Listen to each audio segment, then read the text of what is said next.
Okay, this is it. This is the year in review. I'm super excited for this. If you happen to watch my video from last week, I kind of started having like a really, like a lot of difficulty with my voice, and I ended up losing my voice for 2 days, and then I found out that I had strep throat. So my voice is still not 100% back to normal, so bear with me, but I'm excited to do this video, like I always say. So year in review, all the bags I've purchased in 2024. Now I'm going to go ahead and include bags that I purchased but didn't necessarily keep, so you can see kind of everything that was on my mind bag-wise in 2024. So the first bag that I purchased in 2024 is one that I ended up not keeping. It was a Salvatore Ferragamo Margot top handle bag, and I purchased this from Fashion File for $750, and I was actually really excited about this bag. I think I would still have it if it weren't for a couple of things. The price was really good. It was a beautiful bag, a beautiful color, beautiful hardware. When I got it in person, there were just a couple things that bothered me about it. One was the size. I just thought it would present a little bit bigger than it was.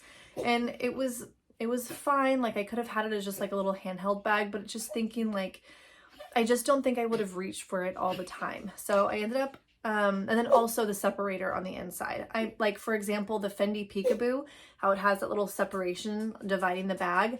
I prefer a tote style bag where you can just kind of chuck everything in. The division, just, I don't know. I don't get it. I don't know why you would want division between the bags unless you're super organized, I guess, which I'm not. That's my dog coughing. She's 13. Sorry. Her name's Ever. Okay, so the first bag that I actually purchased and kept was the Hermes Belt. I believe the color is Colvert. I purchased this from Fashion File for $2,445. And this bag, I really, really like it. I kind of feel like it's like, it's Hermes's knockoff of a Kelly in all leather. That's not the bag. So, my gripes about this bag would be the obvious, this belt. So if you're actually going to close it, you really have to use, it's a pain in the butt. I'm going to tell you, I know why. I'm assuming this bag is discontinued because you don't see them very often. When I saw this bag on Fashion File, I was like, that's really cool. Never seen that bag before. Researched it a little bit, and then went back and purchased it. But I'm going to keep it. I like this bag a lot, but, I can definitely see why it's one that is not very popular. So if you're going to wear this bag, and you don't want to close it, it just kind of hangs open like this. And I mean, nobody really wants that. So then if you want to have it closed, you have to align it perfectly with this little like belt loop, and then, you know, hope it stays, or you can go ahead and close it like that. If you really wanted to take your time, you could go ahead and buckle the buckle. But then you have this little buckle that's just kind of dangling on the side. I promise the dog is fine. She's older. She has a collapsing trachea, and she's on like 4 medications. She's just having, I guess, a little tough time right now. All right. So yeah, this bag is great. I like it a lot. But there's definitely some gripes about this bag. And then the second bag that I purchased, actually, I guess the third would be one that I really, really like and definitely will be staying in my collection for quite a while. And that would be the Hermes Victoria bag, size 35 in Rouge Garance. And I paid, I think, a little over $2,000 for this bag. I did bring this bag to work a couple times, got a ton of compliments on it at work. But this bag is wonderful. Definitely don't have a ton of gripes at all about this bag. It's super roomy. I like how squishy it is. So it's kind of got like that plume look, but it's squishy and soft and has like a ton of room in it. And I just think it really fits my style. So I like this bag a lot. The next bag I purchased is the Coach Court bag, and I purchased this bag off of eBay. I believe I paid around $100, maybe a little under $100 for this bag. And when I got it, it was very well loved. Like there's You can see like green around here. I think when I got this bag, there was like a tuft of cat fur and a Tylenol, like very random. This bag definitely was used, but I like this bag a lot. It's a really easy grab and go bag. So I like the top handle. Like I think I was at work and I saw somebody and she had a bag that was very similar to this. It just didn't have the top handle part. I don't really know what that bag is called. I actually stopped her and asked her and she said she didn't know. She got it forever ago. But yeah, this bag is great. So this is the Coach Court bag. Definitely grab one if you're interested. It's a really, really great bag for just running little errands. And the next bag I got was inspired by my favorite artist, Alanis Morissette. When I was doing a meet and greet with her, I asked her favorite handbag, and she said that she really likes the Row. And then when I prompted further, she said that she really likes the Margot. Didn't really want to spend Margot money, and honestly, I don't know that I'm interested in the Margot personally, but I just purchased something from the Row just to kind of commemorate that memory, and I really like this bag. This is the North-South Small Park Tote. I purchased it from the house, the Row, for approximately $1,500, and this bag is great. It's a great little grab and go bag. Again, it fits a ton. It's just a really easy tote. When I showed my husband this bag, he just kind of chuckled. He's like, "That's so simple." And I was like, "Yeah, that's the Row. It's pretty simple." But this is an awesome bag. Definitely pick that up if you're interested. All right. And then my next bag is the Hermes bride-a-brac. I think this bag was pretty big this past year. And I just kind of wanted to see what all the hype was about. So I got the size large. What I like about it is, again, you can just like chuck a couple things in here and then you're out the door. It's cloth, so you really don't have to worry about rain damage. However, you do have to worry about staining. I think this bag would stain really easily. I know there's like a canvas color, like a white color, and I could not imagine how dirty that would get after really wearing that bag for a while.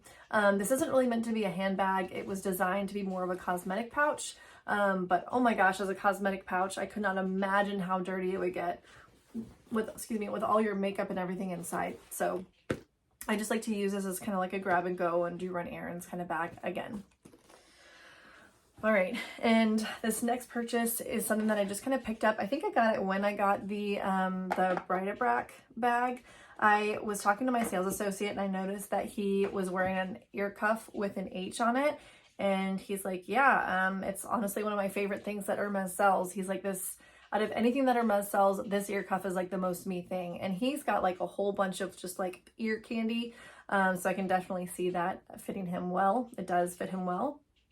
But I went online and they had one that was in pink. I don't remember the name of this pink rose. Rose something, I think. But yeah, I've worn it quite a bit. It fits pretty well. I've actually worn it to a concert, you know, when you're shaking your head a lot, and it stayed. I've worn it quite a bit throughout the year, and yeah, it's a pretty good purchase. We'll just keep it on for now. All right.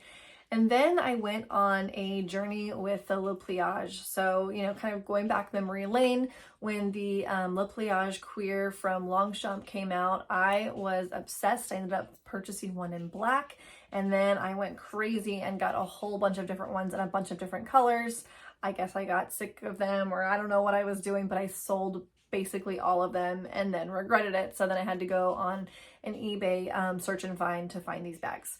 So originally I was looking for the size medium, and eBay, oh my gosh, these sellers didn't do the best job of marking the bags authentically, because I think the first bag I purchased was this bag. It was marked as a size medium and it came and it was definitely a small. This bag, I like it a lot. It's like really soft and slouchy, so I ended up keeping it because I got a good deal on it, but it wasn't the medium. So then I wanted to find a medium. So I don't remember if this one was marked as a medium, but it looked like a medium from what I saw. But when it came, it was obviously a large. So I like this bag. I did not return it, but I was still on the hunt for a medium. So then, you know, the three little bears, you know, last one, third time's a charm, I guess. I don't know. This was actually a size medium. I finally got my medium Longchamp Le Pliage clear bag. And, you know, we're going to go ahead and keep this one for sure. I've been using this one for work. She is full of a bunch of stuff. So, that one was an awesome find. Just took me a little bit to find it. Okay, now these next couple bags I'm going to be reading off. So I have 4 bags that I purchased that I purchased from Fashionphile, and I did not keep them. So I believe all of these I purchased off of Fashionphile's layaway program, and I'll go through the different reasons why I didn't keep these bags. So the first one was the Balenciaga Agno small blanket square bag, and this one was like a reddish color. I purchased this one for $4.55, and I was super excited about this bag. Honestly, with the layaway program, I think it's 60 days, and I just kind of forgot.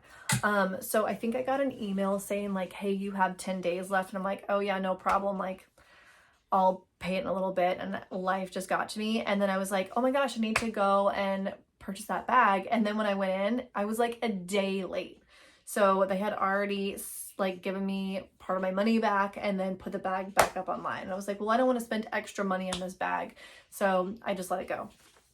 I was pretty annoyed though. So then I went ahead and I saw the Hermes Felt Berenia Faux to Do bag. This one was on Fashionphile for $1,195. I put it in the cart, put it on layaway, and the more I thought about this bag, like it looked just big, open, like a really nice travel bag. It had the H kind of like the Evelyn bag. But I was just thinking, you know, a felt bag, leather accents, but a felt bag. Felt, my mind just thinks like ripping easily, like those, you know, the felt material that you use when you're a kid in like kindergarten or something. And I just could not wrap my mind around spending $1,200 on a big piece of felt. So I let it go. Then I guess I was kind of thinking like, man, I really missed out on the Balenciaga blanket square bag, and I found one on Fashionphile again for $375. So I purchased a black one for $375, again, put it on layaway. But then I think I just kind of found other things that I was more interested in. I guess like the hype had left my brain. So I ended up letting that one go as well. And then the last one, I made a video on it. This is the Hermes box calf waffle plume size 32. So I got it, I unboxed it. I was super excited about it, and I opened it, and it was just so stiff. It was just very stiff, and I like a little bit of slouch to my bags. And for the price, let's see, it was $3,320. I feel like for $3,300, you need to really like the bag. So I decided to let that one go. But I feel like I ended the year on a bang with these last 2 bags. So I did sell a couple of bags to get my Kelly back. I think I definitely sold a couple of like kind of like lower end Chanel bags, like the little travel bags, and my Loewe flamenco bags I parted ways with. I wasn't really carrying them as much, and I have a whole video on kind of that situation. But I ended up purchasing the Clemence Kelly size 35 in the color Capucine. The color is delicious and amazing. So is the leather. This bag is in my opinion really good condition. I actually haven't worn it out of the house yet. I kind of have that new bag fear with this bag, but I got this one off Fashionphile for $7,960, and it's palladium hardware. It did come with stickers, but I peeled the stickers off. But this bag is so pretty, and I am excited to wear it. I'm just also a little bit nervous to wear it.